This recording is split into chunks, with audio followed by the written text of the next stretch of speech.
you ever built up the idea of something so much that it can never meet your expectations? It could be imagining your significant other as a saint that can prime you for that experience. These biases can impact you positively or negatively. A few months before X's release, I was ecstatic. I recently finished Xenoblade 1 on the Wii and it changed my life forever. If we were friends 10 years ago, I'm sorry, because I could not shut the fuck up about Xenoblade. But before, it was so much. It was too much. I can't even continue what's on the script. It was way too much. But before X came out, they periodically released these little song teasers for all the tracks in the game. So I would slink out of my math class at the time, and I would plant myself in a bathroom stall to try to listen to these teasers, which barely loaded on my phone because the school's always in a dead zone. But when it finally did load after 4 minutes of sitting in the cold bathroom, I had to turn my volume down away and listen to it like this. It was ass. It was so bad, but I didn't want to get caught because I was a freshman in high school. And even though it was barely audible, I just heard barely anything in the tracks. The titles of these teasers consisted of random numbers and letters, maybe a military cipher or alien language or something. I don't know. Eventually, the track that I was listening to would be known as Black Tar, and I wasn't really feeling it. I love the work done by Ace Plus in the previous title, so when I found out they weren't working on the game, I was like, ooh, that's a bit odd. And then the lyrics for the song, it also just felt silly to me, when I was in my super mature 15-year-old mind. But yeah, I wasn't vibing with it. And in the pre-release for the game with Takahashi and the staff, he was talking about how the game would have a non-linear story focus, a lot of side content, and immediately I started coping. Even though the devs were priming me, like I said before, they were priming me for this actuality, this universal truth. I pretended it didn't exist. I covered my ears, told all of my friends at the time, hey, you gotta get this game, you gotta get Xenoblade X, because it has this robust online mode. Tepidly waited for the game's release. I didn't like it. Don't kill me. When I first played Xenoblade X, I will state this again, I was 15 years old. My identity at the time was wrapped around being a good gamer, even though I was in a ton of extracurricular activities. I couldn't for the life of me get around this adolescent urge to be the best gamer ever. As one may expect, this seeped into my experience with X. I tried rushing through the game. I tried to beat it as fast as possible, even though I was under-leveled and under-experienced. And when you did a character's affinity mission to unlock them, you had to roam around NLA to find them. And at any point, if you forgot their name, where they were located, it was nearly impossible to add them to your squad, which was a huge deal, since experience is not shared, at all, between party members in the game. And the original having more grinding, steeper level requirements to begin the chapters, they were locked behind characters I didn't have at the time. And if I wanted to play the game's main story, I had to tediously grind. And to make matters worse, I preferred the main content of 1 to X, so I was banging my head into the wall to crawl through a game, which the added shame of recommending this to everyone I know, and they all dropped it. They didn't even like it. So I was just I was required to beat the game at this point. Finally, minor spoilers. Since levels were not shared, one of the main party members I actually had was Lao, because I liked him. And it blew because he leaves the group to become the final boss and main antagonist of the game. Because he carried the fucking story on his back.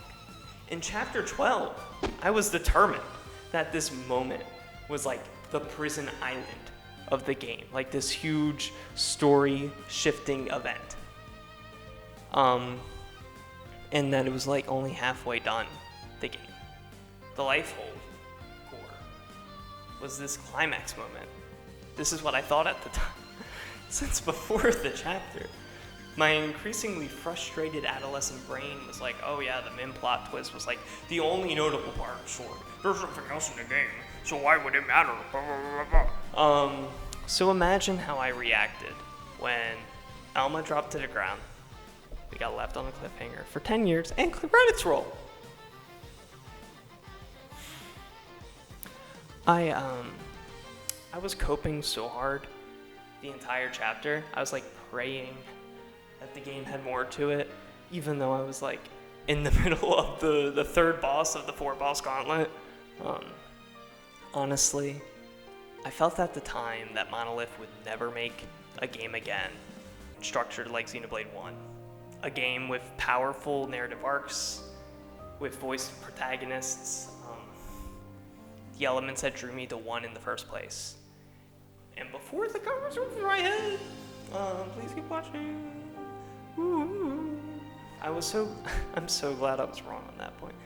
Let's take a moment to jump 10 years ahead into the future, 2025. I'm 25 years old now. Woo. And I love to believe that I matured as a human being.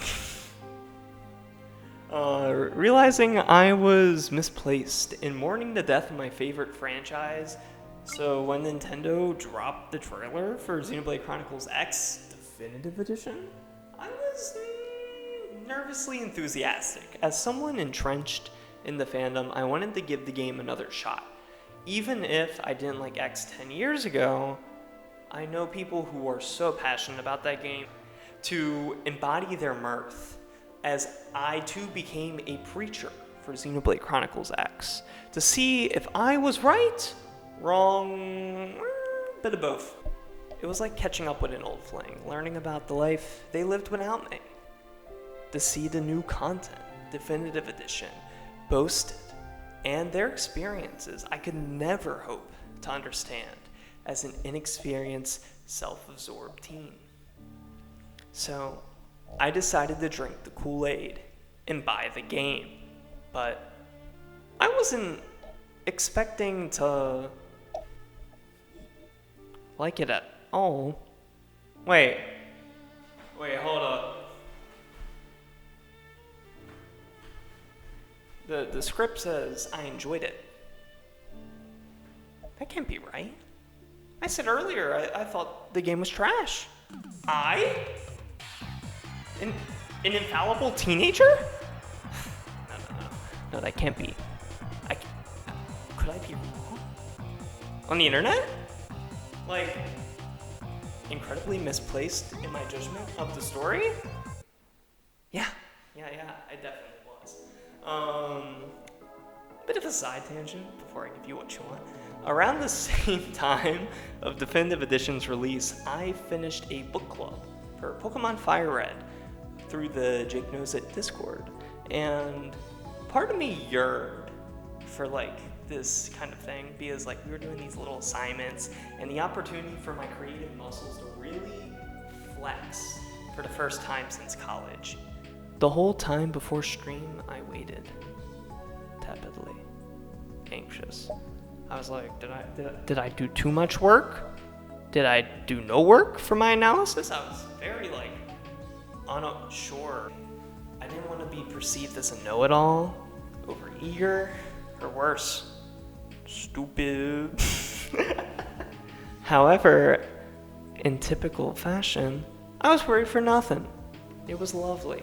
The community environment of the whole video game book club was phenomenal.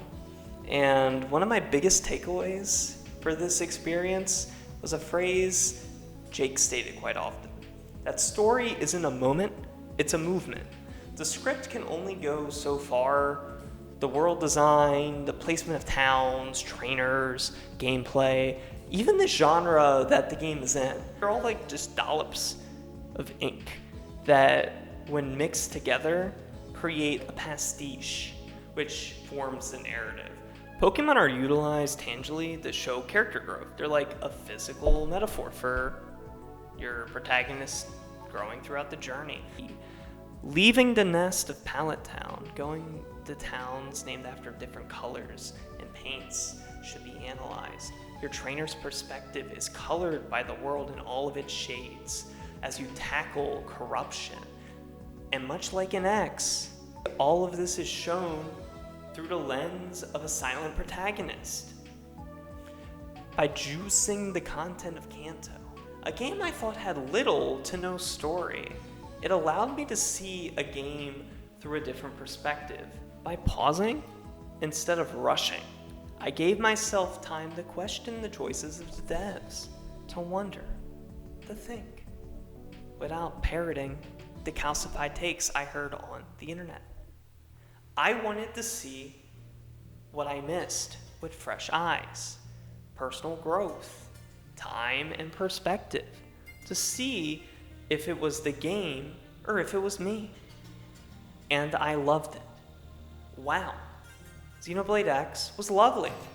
I 100%ed the game, which I went into it with saying I might do like a handful of quests. I did every quest. I engaged with all of the side content. I listened to how the game taught me gameplay and its gameplay loop, and it was such a lovely experience. Who would have guessed?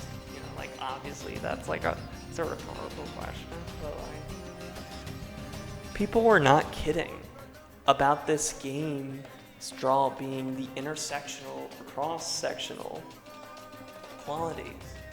X tackles moments of prejudice, greed, religious zealots, the multifaceted layers of humanity, class conflict, and racism.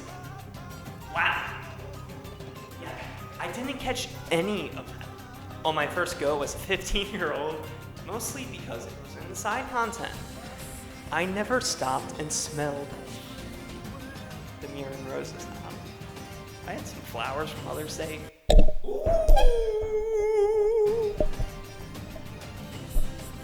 God. Wow. I never thought about flying my scale for fun. Because when my frontier map in the original game was like, it was trickling out uranium. Like slower than a solitary snail. But my ass was like always broke with money, with gas. So like when insurance was introduced to the game as a mechanic, I was pissed off. You know, I was like a 15-year-old. I was like, damn, I keep dying. My fucking skull blows up, and I have to pay $200,000, or I'm fucked. But Tim. Like coming from like the future to the past. I'm crying out. I'm like, dude, calm down. As we established before, gameplay is a movement. It's not a moment. So why would insurance be a mechanic in a video game? As revealed in Chapter 11 by WoW, the Lifehold core carried over the wealthy. It carried over snake oil salesmen, politicians, those who were used to the confines of capitalism. By establishing wealth in a broader sense, class disparity through a normalized game mechanic characterizes humans as self-serving. I know some people would argue that point by saying like, well, you know, like they're putting their life on the line. They deserve to like acquire material gain for making weapons. Of course they should be paid. And to that point, dude, I strongly disagree. We are on Mira. We've been here for 2 months, fighting for our life. We are struggling to just have enough energy in our robot bodies to live. But you're worried about money? Instead of your life? Like, you know. So question for the comments, you know. Let's do a little stop and think, you know, like why do you why do you think the devs chose NLA for the city, and not like N Tokyo, like New Tokyo, New London. It's like LA. Sound off below in the comments. Won't take long. You write something yet? You just have to type a little thing. Yeah, no, but like in all seriousness, like I do have thoughts on it, obviously, but I do believe that there's like a lot of different meanings you can get from that. But instead of like me telling you how to think, I would love to hear everyone else's opinions on this. You know, like art's not a monolith. Art is subjective. It's not objective. So I would love to hear why people view this choice of it being New LA to be featured as humanity's last bastion instead of like a different place. X's story is not told through linear means. Rather, it's crafted through vignettes that you, the player, can influence and experience. You do have agency to save lives, take lives, not be an asshole, or be an asshole and kill people. As you develop mastery of this world mirror that you crashed on, your character grows. Party members teach you techniques by interacting with their stories. If they're a person or even if they're a Xeno, like you learn about their culture by literally learning techniques in the game. The depravity of humans is on full display. Instead of highlighting just our positive traits, it shows a realistic depiction of human beings. Having people mourn, never being able to trust again. There's this one character, Alex, so wrapped up in his hatred because he lost his loved ones by like the earth getting blown up, that he kills innocent Manon and Napon, who were not even involved in the destruction of Earth. I was so motivated to just kick his ass out of Mira, kick his ass out of NLA, just gone. No more. Because he stomped on his neighbors' throats. He felt emboldened to do it because he was afraid. Like, he was just a child. He was a baby. He was radicalized. To murder his alien neighbors under the guise of teaching them a cultural lesson about Earth, which he wants you, the player, Alex wants you, to recruit the Napon and the Manon that he then kills to teach them our ways. You know, it's totally not an analog for anything that happens in Europe. Totally not. At one point in the quest, he mentions, if people can't cooperate on Earth, what's stopping the Xenos in LA from stabbing us in the back? By completely ignoring, you know, like the tremendous amount of cooperation and trust needed by every single race and person on Earth to make the white whale in the first place. You know, like crazy, insane. He goes as far as to literally join the people who destroyed Earth. He doesn't even, like, the people that blew up the Earth in the first place, the whole reason he is racist in the game, he joins them to kill you because he aligns with them culturally instead of the people that are just trying to live. They are just trying to stay alive. It's absolutely disgusting. And it's a reminder of what fear can do to a person when they lose faith in others around them. Who would be afraid of refugees, of people that look different than them, that are just trying to live in your country? I can't tell. Crazy. In fantasy and sci-fi, they use the lens of fiction to make people think about tangible issues like racism and wealth without having real-world influences or names of political groups to prime or to make people have different perceptions about a message. And I applaud Monolith Soft for creating races in their game that are not your typical elves or orcs or dwarves, like most other fantasy creators, twist unique concepts out of characters' races that are not seen in most like AAA or AA games. Everyone knows what a goblin looks like, you know, after watching a show with a goblin in it. But have you ever had any preconceived notions of what a Zorbargan is? You know, I would flash a picture on the screen there, but I want to show you in a bit so you can kind of like mentally perceive what they are, because they're not even like, you have to find them in a side quest, but they're like pretty important. In the game, the Zorbargans are largely characterized by being easily manipulated by the ganglion and the people in New LA alike. They sustain themselves by absorbing pollution and sticks that like they swing around and like feeds them. It purifies the environment, which isn't why they do it, but they just do it. They don't understand human social cues either, like being incredibly straightforward and lackadaisical, like they are blunt to a point. And putting them on screen now. That's what they look like. But what if I told you that their origin story matched our theory of evolution? That they are descendants of people, like you find out in the side quest. But what if I also told you that the ganglion, you know, the major antagonist in the game, are also biological descendants of our progenitors, the Summaries, and Elma, your captain, is also revealed to be an alien who is related to the Summaries. And she came to Earth because they share a lineage to us, because she wanted to prevent the racial culling of the human race by the ganglions that are also a descendant of the human race.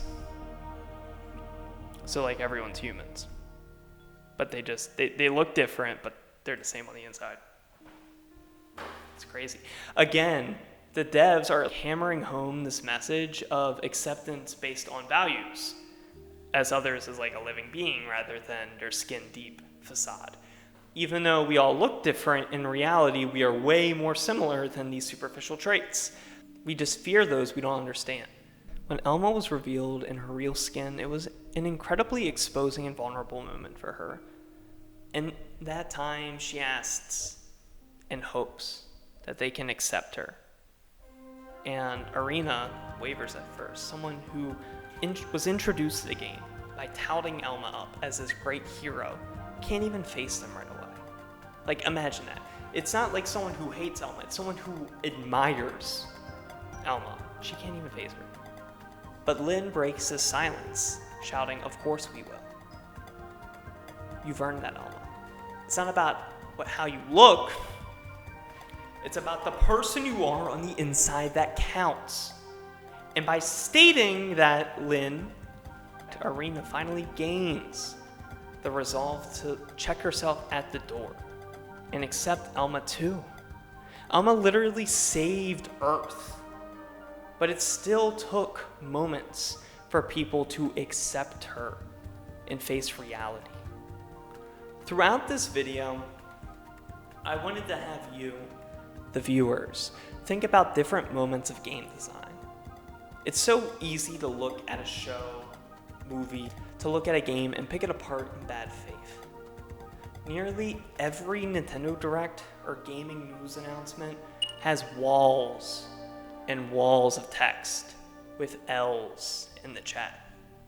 Not even the good kind of L, you know, like the one in the game. And I hope that if you pull anything away from this video, it's this. Embrace subjectivity. But before you become a reactionary, breathe. Take a moment and ask why. Like, I, out of anyone here, loves analysis and thinking about things way too much. But even I feel as though games are a unique medium because of their interactability. Watching a streamer play a game is way different than you playing it firsthand. Moving to what captures your attention. And yes, whatever message you pull from a game without being a head ass is valid. It's okay to cry. It's okay to feel solace, joy, victory, and anger, and defeat in a playthrough. Not everyone's experience is going to be the same. And I don't even want people to be persecuted or feel persecuted or belittled by having a difference in opinion. Nor am I going to be like, you're fucking wrong! No, I'm not going to do that. Not going to. Dumbass. Ooh. Yeah, because part of interacting with art is how the viewer finds meaning in it. To push away every take that is not mine, or like the calcified internet take of the large community, would be ignorant. But it's important to experience a game and delve into the creative process as well. The why. Why things are chosen on a minuscule microscopic level. To really dig into the work instead of brushing off any moments of friction and just saying, oh, I don't like that. Why is it like that? It needs to be easier. Oh my God, that part took forever. Ugh. Instead of doing that, just take a moment and think critically, like, why is this moment hard? Just think. Finally, to bring it back to X, let's talk about the tree clan of the Prime. While this game lets the Manon and the Not-Pawn join LA as part of forced progression, the majority of the other races who join humanity only do so after you take the first step. And when I played X for the first time, my only experience with the Prone were the Ganglion. You know, the comedically evil, the ones that are like, we need to kill humanity, oh, I hate humans, why are they even existing?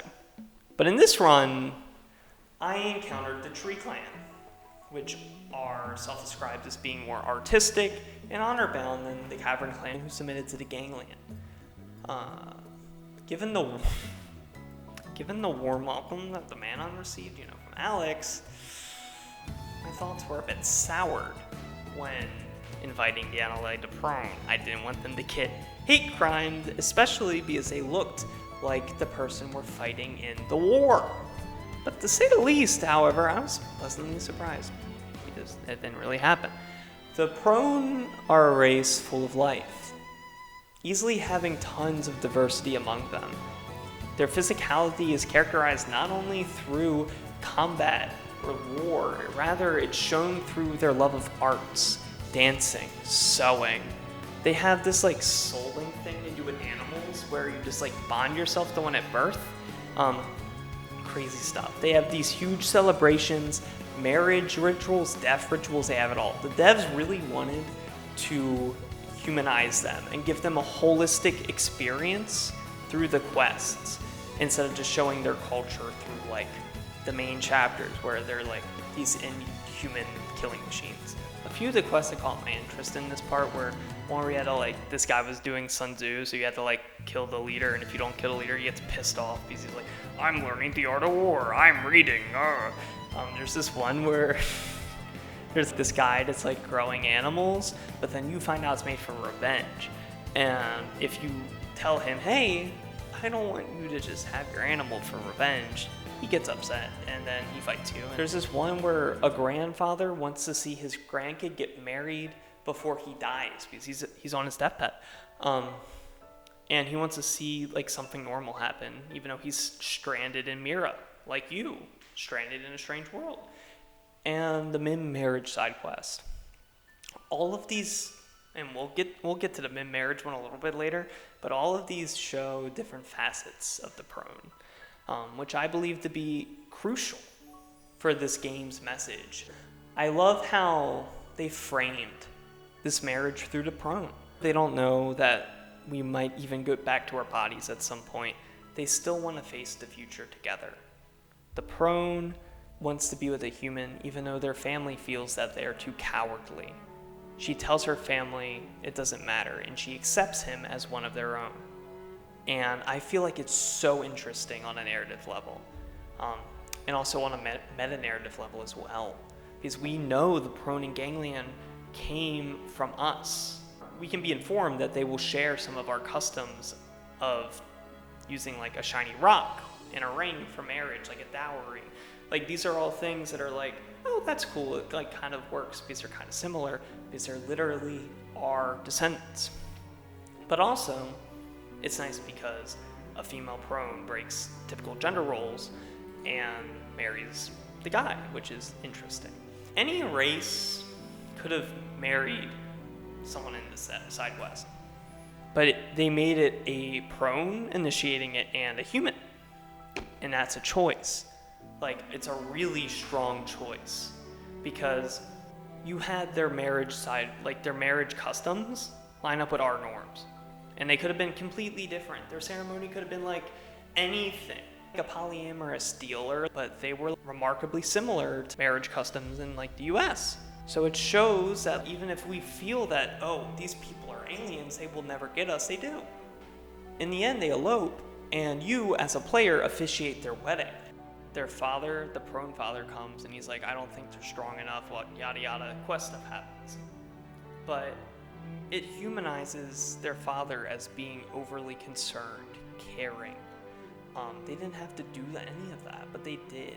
People, the mims, the prone, they can get together. Sure, there's like assholes on both sides. We're literally fighting them in the war, and you've seen people like Alex. It shows that the love of these two beings conquers this.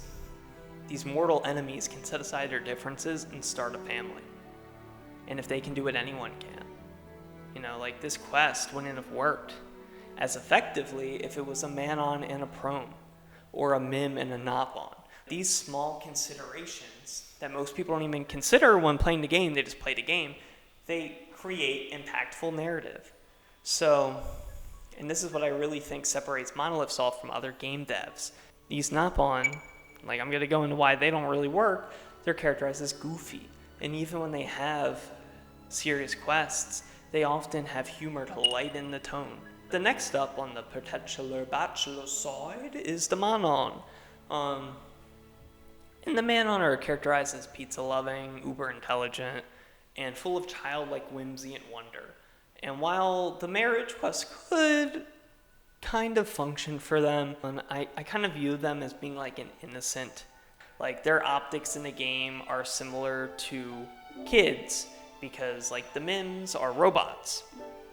We don't have children on the White Whale. Lynn in your party is like the only person that's a kid in NLA.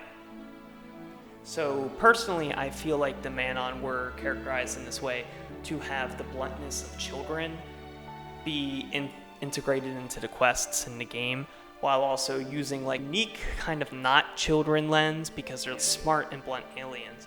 So I feel like the writing team, when they were making this quest in particular, they really considered all of these different race options and different like things and like different choices to tighten the narrative and tighten the plot and make it hit that much harder. Because having a Mim and a prone marry each other to form an unbreaking union is impactful, but it's missable. And the devs crafted the content in this way to let the player feel the weight of their choices, to interact with all of the Xenos on Mira by reaching out a hand towards tomorrow. Because like if you did it as a part of the main quest, it wouldn't be as narratively driven as if you went out of your way to find them. But as a team, I didn't see it. I didn't see that quest or what threads of story the game was trying to communicate to me. Instead of appreciating this like immaculate web of its conception, I plowed through the story. I disregarded intention, structure, function to play the game in a counterintuitive way to its creation.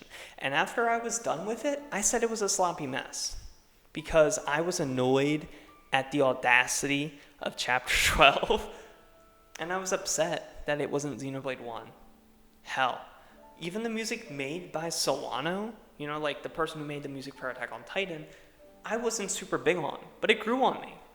I feel like it fits X's tone and theme dramatically because like the composer is alien to the franchise. She's not Ace Plus. She is only in this one game, so it adds to the movement of the story. And yeah, I think X is fantastic. There is so much to enjoy in the game. And I may or may not have included a lot of these memorable moments. Smell the digital roses, to jump around NLA, to encourage you to seek them out. Enjoy the moment. Find your meaning. And not some bullshit YouTuber. Like, you know, who would be a bullshit YouTuber? But find your own meaning to a game. You can't go off of what other people say for their own opinions. They're gonna see different things, they're gonna play it differently. Find something that can't be quantified. State it out of 10. What drew you to your underrated faves? And if you feel so inclined, drop it down below in the comments. I want to hear about it.